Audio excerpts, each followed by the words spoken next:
Alhamdulillah pagi ini sudah ini hari kedua, mudah-mudahan lancar. Semuanya sudah hadir.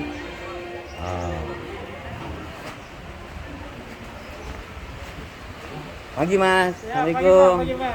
Semangat, semangat, semangat. Alhamdulillah. Jangan lupa like, share, comment, and subscribe di channel Endang Taryono. Subscribe. Alhamdulillah. Ya. Waalaikumsalam warahmatullahi wabarakatuh. 31. Iya. Masih ini kan berarti kan normal kan? Nanti kedinginan. Oh enggak. Berarti saya kurang panas. Mungkin nanti dipanasin ke salah satu ibu yang bisa memeluk saya bisa 36. Kan gitu kan?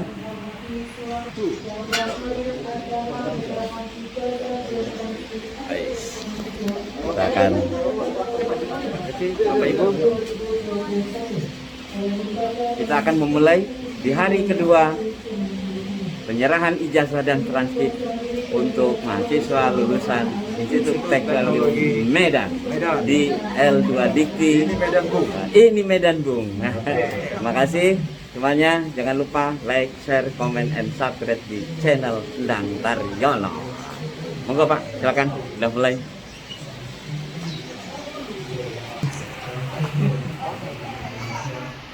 Semuanya normal. Semuanya normal. Semuanya normal.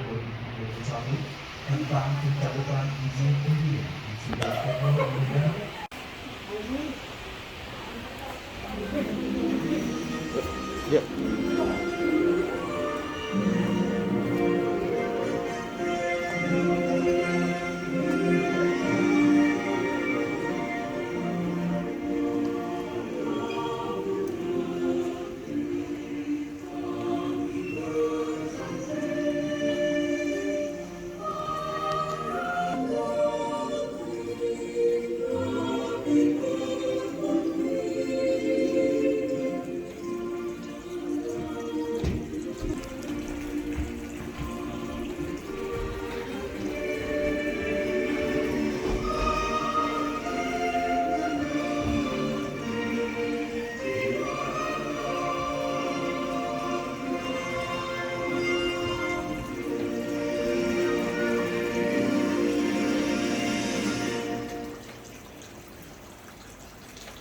Menyanyikan lagu Indonesia Raya dipandu oleh Idawati Mani.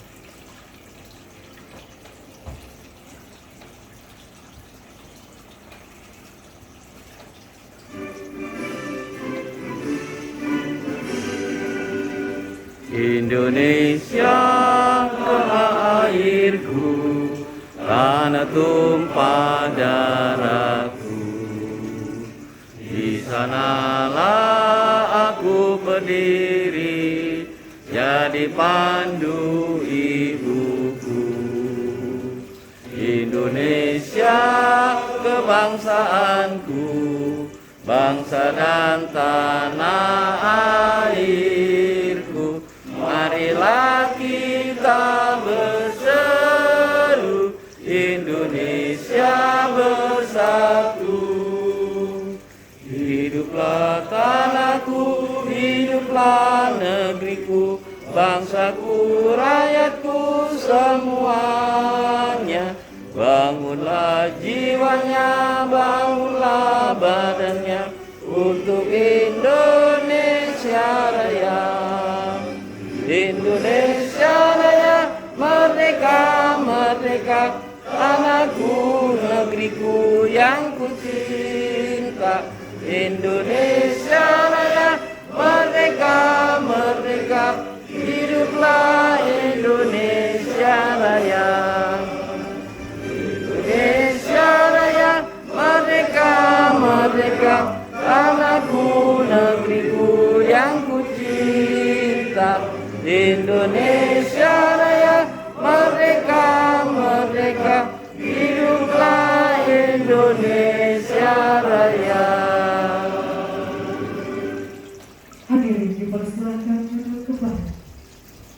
Kami sehingga dia mampu memberikan sumbangsinya yang terbaik kepada negeri kami Ya Allah ya Alim, hari ini kami menyerahkan ijazah dan transkrip akademik kepada adik-adik mahasiswa kami.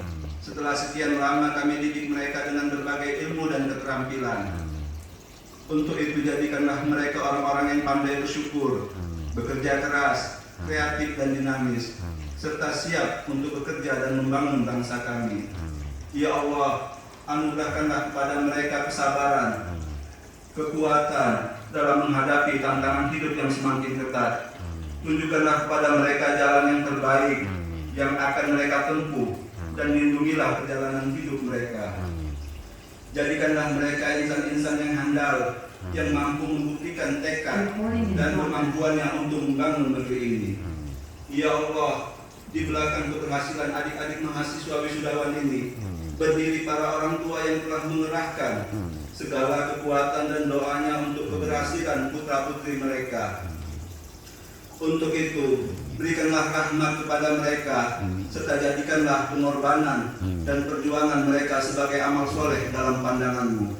Kasih sayang yang telah ditunjukkan mereka kepada putra-putrinya adalah bukti ketulusan dan keikhlasan yang datang dari lubuk jiwa mereka. Ya Allah, anak-anak kami yang hari ini diberikan ijazah dan transkrip akademik adalah hasil asuhan, bimbingan dan arahan para dosen kami. Untuk itu, berikanlah kepada para dosen kami kesehatan, kecerdasan, kesabaran, sehingga mereka dapat terus memberikan sumbangsinya bagi pengembangan sumber daya manusia. Ya Allah, ya Rahman, ya Rahim, limpahkanlah rahmat dan karunia kepada para pemimpin lembaga kami. Anugerahkanlah kekuatan, kesabaran, ketawakalan dalam menghadapi ujian yang datang kepada mereka, serta jadikanlah mereka orang-orang yang mampu membawa amanah. Tunjukkanlah kepada mereka jalan yang terang, agar mereka dapat menemukan jalan yang terbaik bagi kelangsungan dan kejayaan lembaga kami. Ya Allah, kami semua berkumpul semata mengharap keridhaan-Mu, maka anugerahkanlah kepada kami busana kesederhanaan, kerendahan hati, kejujuran dan kesolehan. Ya Allah, ya mujibat da'wat, dari ketulusan dan kepentingan jiwa kami, dari relung-relung hati kami yang paling dalam, kami memohon, tunjukkanlah jalan yang lurus dan terang kepada kami. Untuk itu hanya kepadamu lah kami semua berserah diri. Ya Allah, ya Tuhan kami, akhirnya kami hanya bisa berharap bahwa Engkaulah satu-satunya yang akan mendengar setiap keluh kesah kami, dan hanya Engkaulah yang akan mengabulkan setiap permohonan kami. Rabbana taqabbal minna innaka antas samiul alim wa tub 'alaina innaka antat tawwabur rahim. Rabbana zalamna anfusana wa illam taghfir lana wa tarhamna lanakunanna minal khasirin. Rabbana atina fid dunya hasanah wa fil akhirati hasanah wa qina adzabannar. Wa sallallahu ala sayyidina Muhammad wa ala ali Muhammad. Subhana rabbika rabbil izzati amma yasifun wa salamun alal mursalin walhamdulillahi rabbil alamin. Assalamualaikum warahmatullahi wabarakatuh.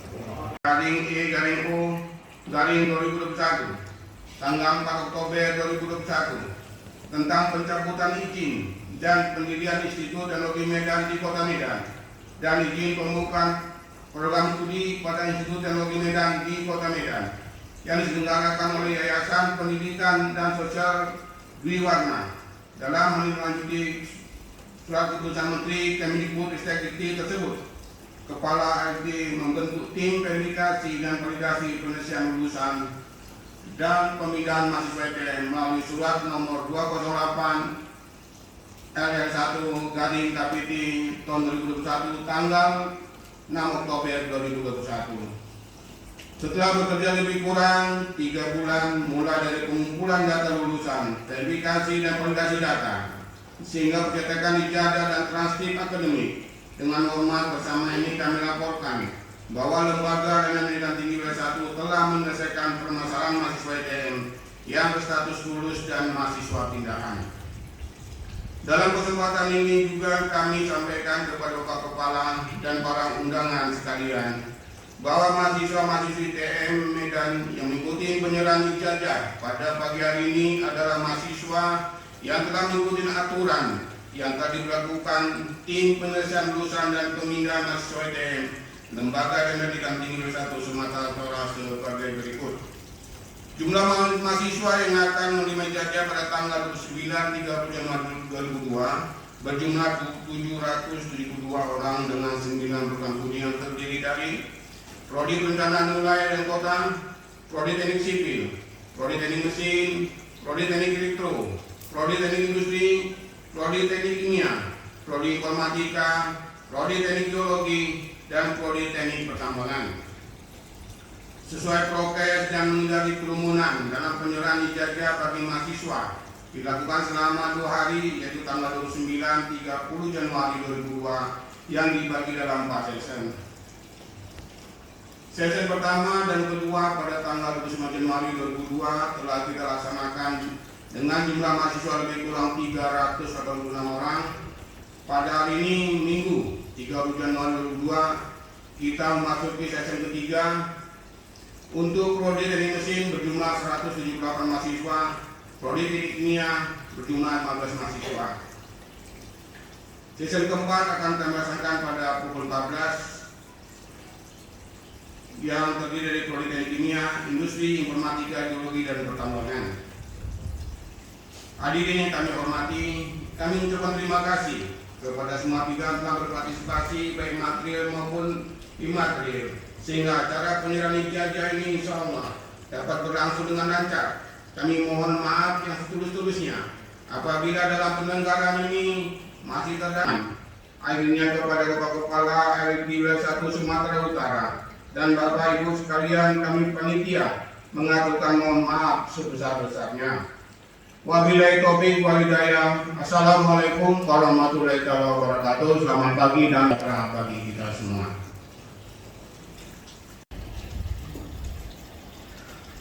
Bismillahirrahmanirrahim. Assalamualaikum warahmatullahi wabarakatuh. Waalaikumsalam Selamat pagi, warahmatullahi wabarakatuh. salam sejahtera, salam sehat untuk kita semua. Yang saya hormati dan tentu sama kita muliakan tamu yang datang dari kementerian, khususnya dari Direktorat Jenderal Pendidikan Tinggi yang pada hari ini bergabung hadir bersama kita, Pak Endang Taryono. Beliau selaku koordinator penguatan kelembagaan dan akademik di Direktorat Kelembagaan Dirjen Pendidikan Tinggi Kemendikbudristek. Pak Dirjen, ketika saya laporkan kegiatan, selamat datang Pak.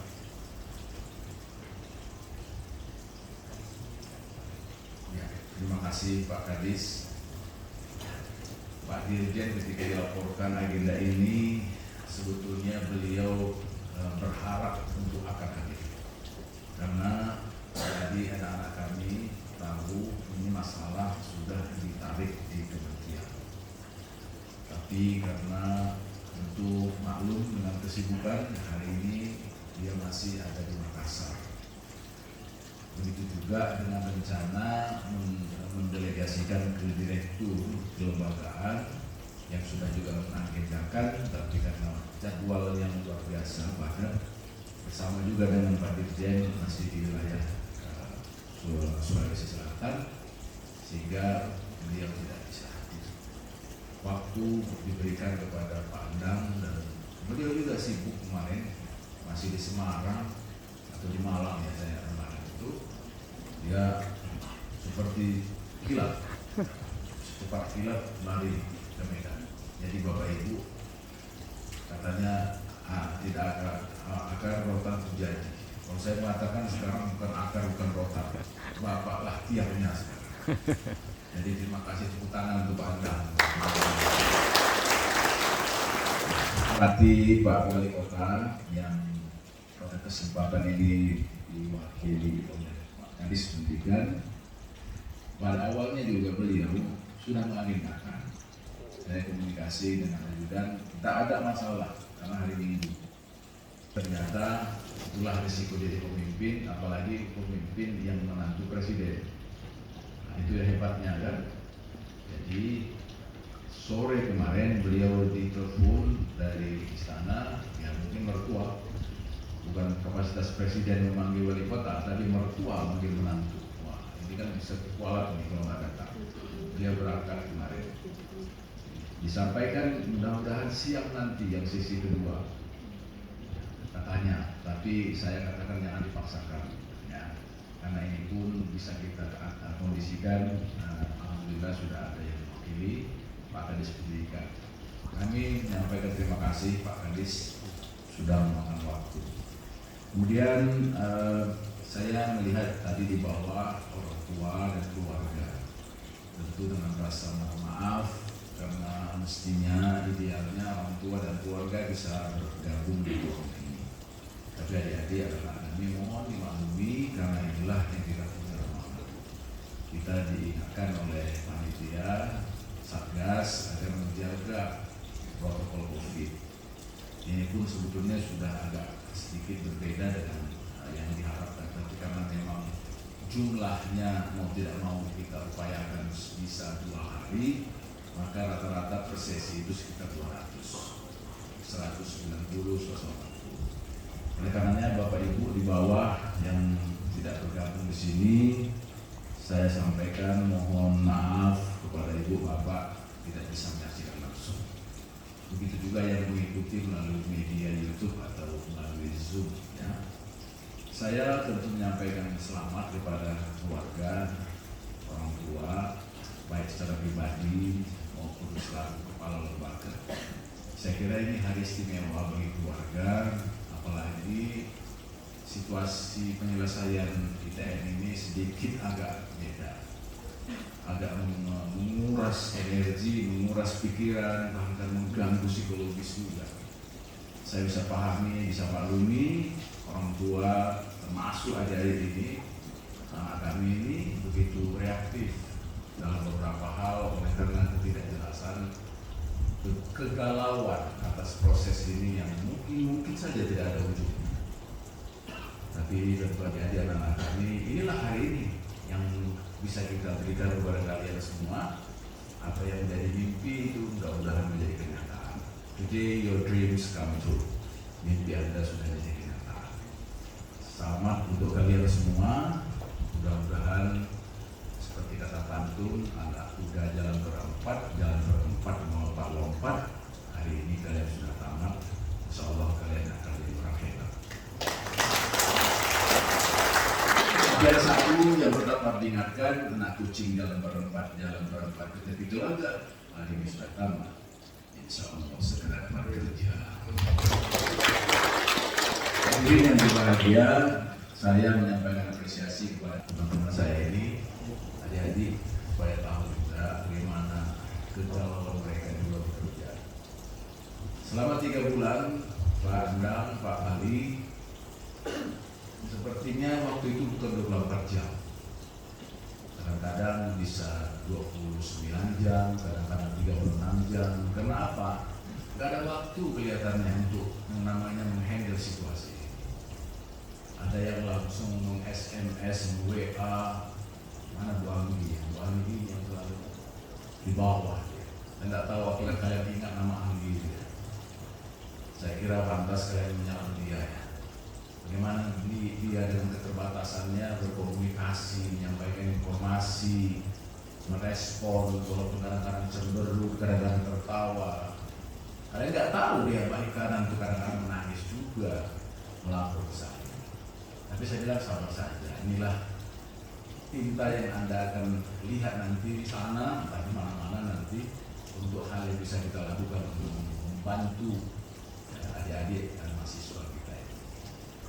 Jadi teman-teman saya ini, saya harus sampaikan apresiasi yang tinggi. Kemarin Pak Dirjen pun mengirim salam luar biasa ketika dikirim videonya Pak Wali pada hari pertama kita serahkan, itu apresiasi Dirjen. Adik-adik, saya hanya menyampaikan sedikit pesan saja. Pertama tentu, kalian sudah belajar lama di ITN. Walaupun kita ujung perjalanan itu harus lewat LDP, tapi percaya kalian bahwa saya diberikan amanah dengan SK. pada tanggal 4 ketika SK pencabutan izin ITM keluar, bersamaan dengan itu saya ditugaskan Menteri untuk menyelesaikan ini dengan memberi tugas sebagai pejabat rektor, sekretaris lembaga diberi tugas sebagai pejabat dekan. Tugas itu terbatas 3 bulan saja. Ada tugas yang lebih panjang yang tentu tadi disampaikan ketua panitia, yang 3 bulan itu menyelesaikan orang-orang mahasiswa tidak mudah. Kita harus berkomunikasi dari 2 sumber, operator A, operator B. Di satu rumah itu ada 2 operator, karena ada 2 rektor. Kami harus mengakses data itu untuk memvalidasi data kalian. Saya percaya kalian ini orang jujur semua, menunjukkan data-data. Polos wajah kalian untuk menyatakan, kami sudah ujian Pak, kami sudah sidang, ini bukti sidang kami. Tapi karena mekanisme akademik itu harus diuji, divalidasi, verifikasi dan validasi, bolak-balik. Tapi apa yang terjadi ketika kami akses satu bersedia, tapi diakses yang lain menutup diri? Kadang-kadang suara-suara itu tidak enak. Nggak ada urusan kami sudah keluar dari sini, rumah kami sudah di macam-macam. Silakan cari sendiri. Itu tidak kata-kata yang saya kira betul 1-2 kali. Kita akses, mohon maaf saya ceritakan sedikit supaya kita paham yayasan. Itu ada di prodi, di jurusan. Ketika ke jurusan ada yang baik hati. Kalau di Arab sana ada yang namanya Abu Sofyan, ada Abu Amar gitu. Tapi juga ada yang menjawab dengan Abu Jahal. Gak usah kami itu, cari sendiri. EGP, memang gue pikirin. Begitulah perjalanan itu, tapi begitu awal biasanya ada ujungnya. Kami bongkar data PDPT kita, kami cross check. Itulah yang dilakukan oleh teman-teman. Kalau saya katakan tidak ada waktu, lupa waktu, pagi, sore, siang, sore, malam, baru ada yang pulang. Besok begitulah. Bahkan mereka ini sudah merasakan, ini kantor kami Pak, kami nggak mau pindah lagi ke Setiabudi, ke Jalan Sempurna. Ini rumah kami sekarang. Pak Wali Kota LDT ini punya kantor pusatnya di Sempurna, di daerah sana. Tanjung Sari. Tapi untuk kepentingan menyelesaikan ini, saya pindahkan setengah staf itu ke sini. Tapi ada juga hikmah, kesempatan kita untuk menata ruang ini. Pandang bertahun-tahun ini seperti tempatnya jin bersemedi. Tapi sekarang jinnya sudah pintar-pintar. Naik berdiri juga jin. Sudah kita bisa manfaatkan ini ruang untuk aula. Mana tahu nanti setelah nanti kalian sudah ada yang mau nikah, Pak boleh nggak kalian pakai untuk acara pesta di sini? Boleh. Kalian sudah tahu ini. Ruangan ini parkir oke. Ada ruang di sebelah, udah cantik. Gara-gara ITM, saya perbaiki ruangan ini, saya tata. Bahkan teman-teman yang sudah merasa ini rumahnya jadi rumah nomor 1, nomor 2 jadi di Tanjung Sari. Ada hikmah. Apa yang mau saya sampaikan? Jangan lihat perjalanan kemarin dan puncak-puncak yang tidak enak, tapi ambil hikmah. Pasti ada sesuatu yang dirahasiakan Allah Tuhan Yang Maha Kuasa kepada kalian dengan peristiwa yang kalian jalani. Paling tidak mental kalian lebih kuat sekarang. Saya percaya itu. Dan saya kira itu satu modal yang paling tinggi, paling besar bagi kalian untuk sukses. Bapak ini ceritanya mau nggak ada nyinggung-nyinggung mata kuliah Pak. Betul saya bilang. Saya baca di transkrip, luar biasa IP kalian. 3,6, 3,7, nanti kalian lihat nanti. Hebat-hebat dan ITM ini saya bilang. Yang berdiri ini kan nggak sepinter kayak kalian. Ketika wisuda tahun 86, IP-nya 2,75 kok. Nah lebih hebat itu. Hebat kalian. Cuma kata Pak Mentang, belum tentu kalian jadi kepala LDT kan gitu. Kalau yang berdiri ini 2,75 udah jadi rektor 3 kali, kepala LDT juga. Bapak kok nggak yakin ya dengan kayak bukan nggak yakin. Mas Nadine tuh bilang IP itu nggak jadi jaminan. Ijazah yang kayak manapun berkilatnya itu nggak jadi ukuran. Kalau cuma modalnya untuk melamar kerja. Pakailah itu. Kalian lihat nanti wajah saya kan, tegangan saya di situ kan. Oleh karena jangan kalian nanti protes, ini ITM kok yang lain neken. Itulah sudah sesuatu yang harus kita jalani ya. Tapi tetap saya pejabat rektor dulu. Kalian tetap ITM, walaupun tempatnya di sini. Bangga kalian, harus sebutkan, tunjukkan di luar hanya alumni ITM. Itu pesan yang mau saya sampaikan yang penting pertama. Yang kedua, bekal kalian yang sudah didapatkan 4 tahun itu 144 SKS kan? Kurang lebih 144 kira-kira seperti itu. Itu jadi modal. Dengan IP 3,7 modal itu. Pasti sudah punya keterampilan lah, skill. Konsep sudah banyak dipelajari. Termodinamika, termos, apa ya saya nggak ngerti. Bukan teknik, saya bukan orang teknik ya. Ngukur tanah, ngukur berat, ngukur ringan, ngukur udara, ngukur angin, kalian udah ahlinya. Tapi banyak perusahaan, ini saya sampaikan, walaupun bukan konteksnya industri atau katakanlah yang saya sebutkan teknik tadi. Ada kasus di sebuah industri, kepalanya ngeluh. Pening kepala saya lihat staf yang baru saya kan ini Pak, loh kenapa? Anak-anak sekarang bagus-bagus Pak, saya bilang. Dibandingkan kami Pak Anan katanya 2,4 IP-nya. Tapi jadi koordinator di sana coba itu 2,4. Pak Kadis nggak tahu berapa IP-nya ya. Mungkin lebih rendah dari mahasiswa ya. Tapi jadi Kadis. Pak Wali nggak pernah ngeluh sama Pak Kadis kan? Enggak. Tapi perusahaan tadi ngeluh. Kenapa Pak? IP-nya tinggi, betul, pintar, betul. Tapi gatal kepala saya lihatnya. Apanya yang salah? So what? Gitu loh saya bilang. What's wrong?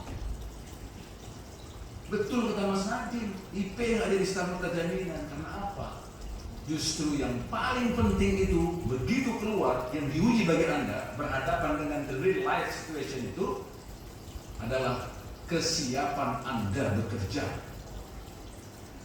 Di sini akumulasi antara kemampuan kognitif, hard skill yang sudah dituangkan oleh dosen A, dosen B, dosen A, dosen B masuk 2 SKS, 3 SKS, 4 SKS, 5 SKS, 124 SKS dengan skill yang ada di dalam. Yang ini tentu berhubungan dengan mental, kepribadian, soft skill.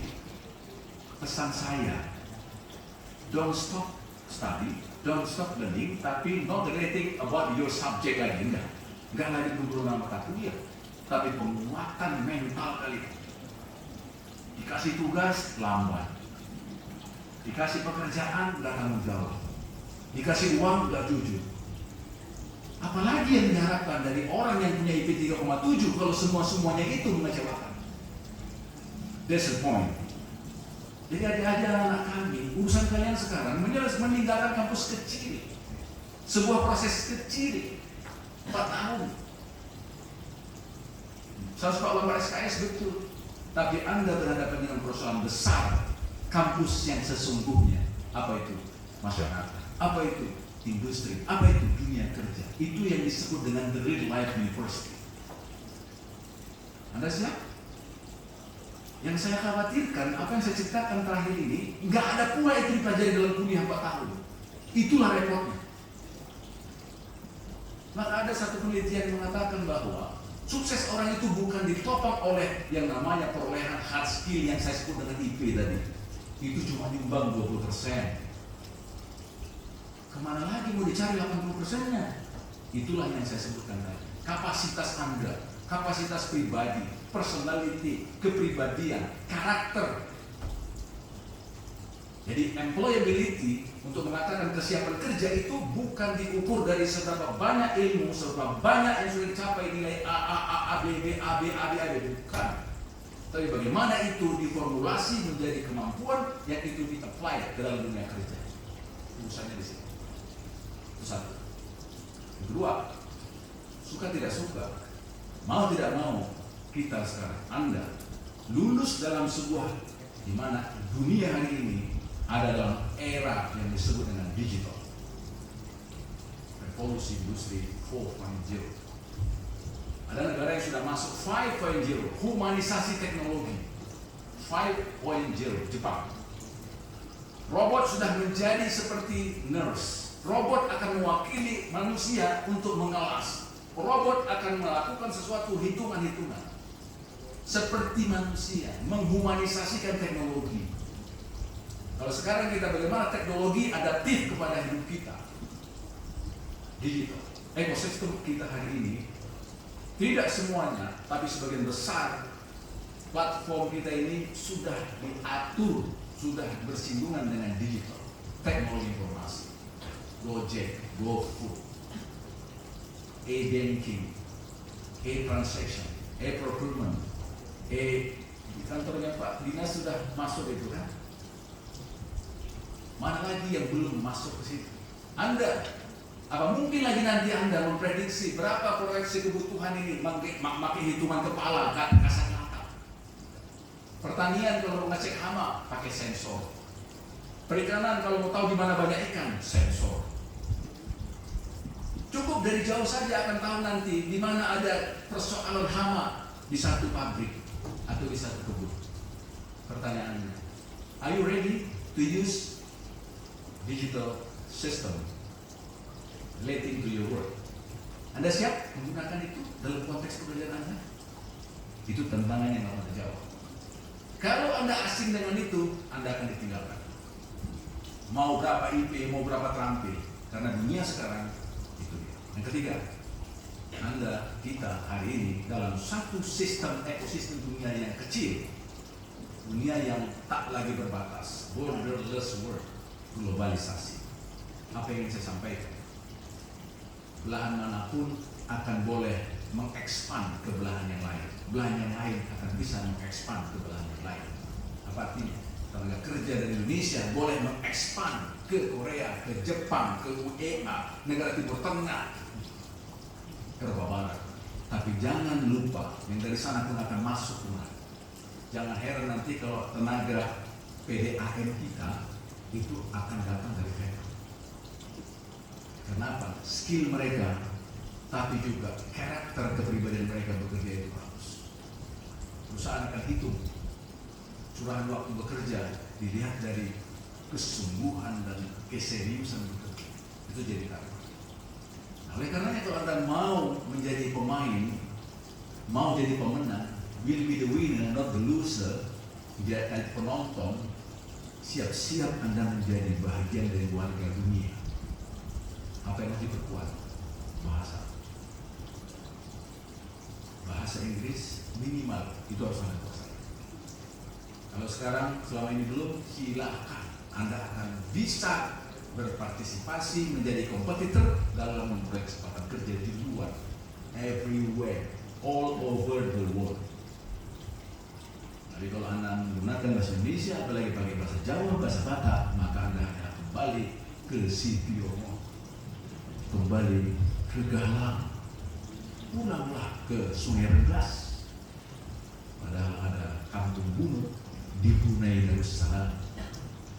Kampung saya namanya Kampung Bunut, tapi ternyata Pak, saya pergi ke Brunei, Kampung Bunut, tapi di situ orang bukan bahasa Jawa, bahasa Inggris. Jadi kalau mau jadi guru, misalnya di sana boleh. Anda mau jadi tenaga engineer, oke, tapi syarat ada kemampuan bahasa. Mau kerja di Korea, bahasa Korea. Bisa nanti lihat Gangnam Style di Korea. Gajinya, oke punya lah, ya kan? Kemudian apa lagi? Kemampuan kolaborasi. Hidup hari ini adalah dalam konteks kerjasama, cooperativeness, kolaborasi.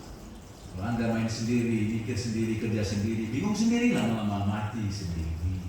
Tapi kalau Anda berdua, sekali belajar, bertiga, sekali belajar, kolaboratif. Lalu yang tak kalah penting, latih apa yang disebut dengan creativity and innovation skill. Mulai dengan hal yang kecil, gagasan kreatif itu dilatih. Kerjasama di antara 2-3 orang, 4 orang jadi startup muda. Menggabungkan kemampuan kreatif dengan memanfaatkan teknologi informasi. Jadilah startup yang gajinya kata Pak Endang tiap bulan itu bisa 5M, 3M, 2M.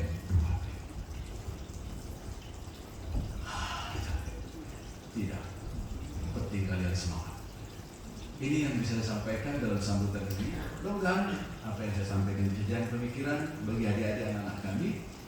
Don't stop learning, will be a winner. Jangan jadi bohong. Makan durian tadi malam bersama Bekasi. Cukup sekian dan terima kasih. Assalamualaikum warahmatullahi wabarakatuh. Adik-adik kami sehingga dapat wisuda pada hari Minggu tanggal 30 Januari 2022 hari ini. Dan yang kami banggakan tentunya adik-adik kami wisudawan dan wisudawati Institut Teknologi Medan. Tadi saya dapat informasi ada 3 fakultas yang diwisuda hari ini, terdiri dari 9 prodi. Yang pertama, saya mohon maaf ini kepada Prof, kami tidak membawa konsep kata sambutan karena Bapak Wali Kota memang mendadak direncanakan tadi seperti yang disampaikan oleh Prof Ibnu Hajar bahwa beliau berencana untuk hadir, namun karena ada panggilan tugas mendadak, jadi pada kami ditugaskan untuk menghadiri. Namun karena sudah didaulat juga memberikan kata sambutan, saya juga akan mencoba untuk memberikan sepatah dua patah kata lah untuk adik-adik kami yang sedang diwisuda hari ini. Tentunya kami juga menyampaikan salam hangat Bapak Wali Kota Medan. Beliau menyampaikan permohonan maaf tidak dapat bersama-sama kita. Namun tentunya ketidakhadiran beliau tidak mengurangi makna dari acara wisuda kita kali ini. Tadi seperti yang disampaikan Pak Endang, saya juga sebenarnya tidak bisa banyak bercerita karena tadi sudah diborong habis sama Prof Ibnu Hajar. Tentunya kami yang pertama mengucapkan selamat kepada adik-adik kami. Selamatnya ini saya kira ada selamat meraih gelar sarjana dan tentunya selamat datang di dunia yang nyata.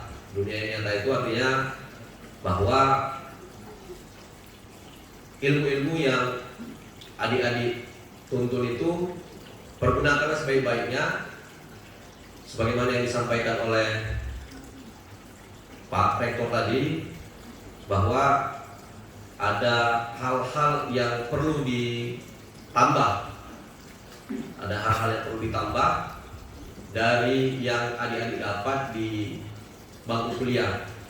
Yang ditambah itu adalah tadi, kalau Prof tadi cerita, saya ingin bukan melengkapi ya, saya ingin menambahi bahwa di bangku kuliah itu kita dibekali oleh kemampuan kognitif dan psikomotorik, keterampilan ya, kecerdasan dan keterampilan.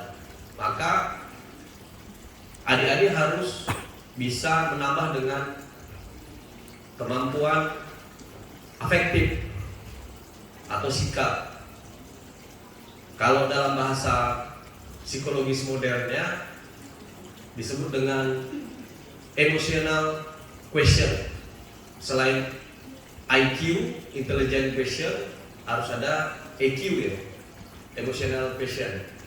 Namun di beberapa negara maju, kedua ini juga belum cukup sehingga perlu yang namanya SQ, spiritual quotient. Nah, di negara-negara modern, dua kecerdasan ini ternyata tidak cukup dan mendorong angka bunuh diri. Banyak orang-orang cerdas, pintar, tapi nggak tahu tujuannya apa. Tidak tahu tujuannya apa dan tidak tahu harus berbuat apa. Nah, kita sebagai orang-orang yang hidup di Indonesia Dan negara kita walaupun bukan negara agama, tapi negara kita ini adalah negara yang berketuhanan. Artinya menjamin warganya untuk memeluk agama dan menjalankan ajaran agamanya. Ini yang kemudian menjadi modal kita yang kemudian dikukuhkan di dalam dasar atau landasan negara kita di sila pertama, ketuhanan yang Maha Esa. Selanjutnya saya ingin bercerita sedikit bahwa kami pada masa mahasiswa di sekitar era tahun 90-an pernah membaca sebuah buku, dan kemudian buku itu kalau sekarang bahasanya viral ya. Kemudian buku itu menjadi trending topik diskusi bagi mahasiswa, diterbitkan oleh suami istri 2 orang, namanya John Naismith dan Patricia Burden. Bukunya ada 2 yang sering kita baca waktu itu dan menjadi bahan diskusi. Yang pertama Megatrend 2000, yang kedua Global Paradox. Nah, apa yang disebutkan di dalam buku itu tadi sebagian sudah dikupas oleh Prof. Ibnu Hajar, bahwa nanti di milenium kedua akan terjadi suatu kondisi bahwa batas-batas negara itu habis atau borderless state ya, tidak ada lagi batas negara itu. Nah, kemudian ada situasi bahwa di zaman itu nanti, di dalam buku itu menyebutkan zaman sekarang akan ada 3 teknologi yang hidup dalam satu zaman, atau 3 peradaban yang hidup dalam satu zaman. Jadi ada yang peradaban atau teknologi itu sangat terbelakang ya. Misalnya dicontohkan pada saat membajak sawah pada zaman itu, nanti ada yang masih memakai kerbau, kemudian ada yang memakai traktor, dan kemudian ada yang memakai misalnya robot. Nah, yang disampaikan oleh kedua suami istri itu terjadi saat ini, bahwa dunia kita saat ini, di belahan dunia ini ada orang yang masih sangat terbelakang, tapi ada yang sudah semi modern dan ada yang sudah modern sekali. Nah, buku-buku inilah kemudian yang menginspirasi kita waktu itu, bahwa kita sebenarnya harus mempersiapkan diri untuk menghadapi era yang waktu itu tidak bisa kita prediksi. Hanya digambarkan bahwa nanti kekuasaan negara juga semakin kecil. Yang besar itu adalah kekuasaan global yang kemudian dibawa oleh perusahaan-perusahaan atau yang kita kenal sekarang dengan multinational corporation ya. Jadi misalnya McDonald di Amerika itu bisa punya duta besar ya, dalam bentuk cabang di Cina misalnya, atau di Indonesia. Nah, kekuasaan multinational corporation ini sangat besar dan kadang-kadang lebih besar daripada kekuasaan negara.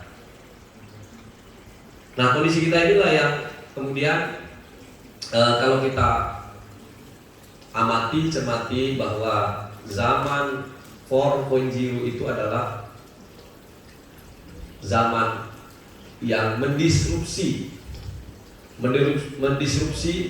beberapa hal-hal yang kemudian tidak dibutuhkan lagi pada saat ini. Nah, saya tadi ingin menanggapi juga, atau kata-kata sedikit membuka ya. Kalau tadi Prof. Ibnu Hajar sudah berani membuka aib pribadinya, bahwa beliau tamat dengan IP 2,75. Saya juga berani, saya tamat masih tinggi sedikit saya, tinggi 0,5. Saya tamat dengan IP 2,8. Jadi yang disampaikan oleh Prof. Ibnu Hajar itu bahwa walaupun mungkin kami tidak masih acara mampu untuk meraih IP yang oke siap, biar keluar aku mempunyai predikat cum laude atau summa cum laude, tapi kita siap. kemudian mampu melakukan akselerasi kecepatan terhadap situasi dengan itu tadi, bagaimana kemudian memperbaiki afektif atau attitude atau kemudian emotional quotient, dan kemudian bagaimana ketika kita hadir di dunia yang nyata, bukan dunia kampus tapi dunia real kita hadapi, kita kemudian mampu mengejar ketertinggalan. Nah kemudian saya juga selalu menyampaikan bahwa era 5.0 kemudian 4.0 itu adalah era yang kemudian kelanjutan dari era 3.0, 2.0 dan 1.0. Bahwa kemudian revolusi industri itu tidak terjadi setelah dia 4.0. Ada revolusi industri yang terjadi pada zaman sebelumnya yang ditandai dengan ditemukannya mesin uap, kemudian berkembang 5.0, bahwa kemudian ada bagaimana ditemukannya teknologi atau industri yang berbasis IoT, Internet of Things, atau yang kita kenal dengan Artificial Intelligence atau AI. Maka kalau kita tidak membuka diri, kemudian melakukan percepatan, kita akan digilas zaman sebagaimana yang disampaikan oleh Nokia dan beberapa perusahaan, bahwa kami tidak melakukan kesalahan apapun tapi kami kemudian habis atau berakhir, kami kalah. Bahwa itu kemudian mengisyaratkan bagi kita untuk ke depan, maka asahlah kreativitas, bagaimana disampaikan oleh Pak Rektor tadi, kreativitas, inovasi, dan tentunya sembari meningkatkan hal-hal yang positif seperti membaca, kemudian menulis dan meneliti, karena itu adalah budaya kita pada saat kita masih di dalam ekosistem akademik yang ada di kampus. Mungkin itu saja yang bisa dapat saya sampaikan. Sekali lagi pada adik-adik, selamat, tetap semangat, kami kira, dan raihlah cita-cita kalian. Dan sekali lagi bahwa ini bukan akhir, kami kira, dan tekadkanlah kepada diri kita bahwa ini adalah awal bagi kita untuk meraih kesuksesan. Kami kira itu, mohon maaf kalau ada hal-hal yang tidak berkenan. Kami sudahi. Billahi taufiq wal hidayah. Wassalamualaikum warahmatullahi wabarakatuh.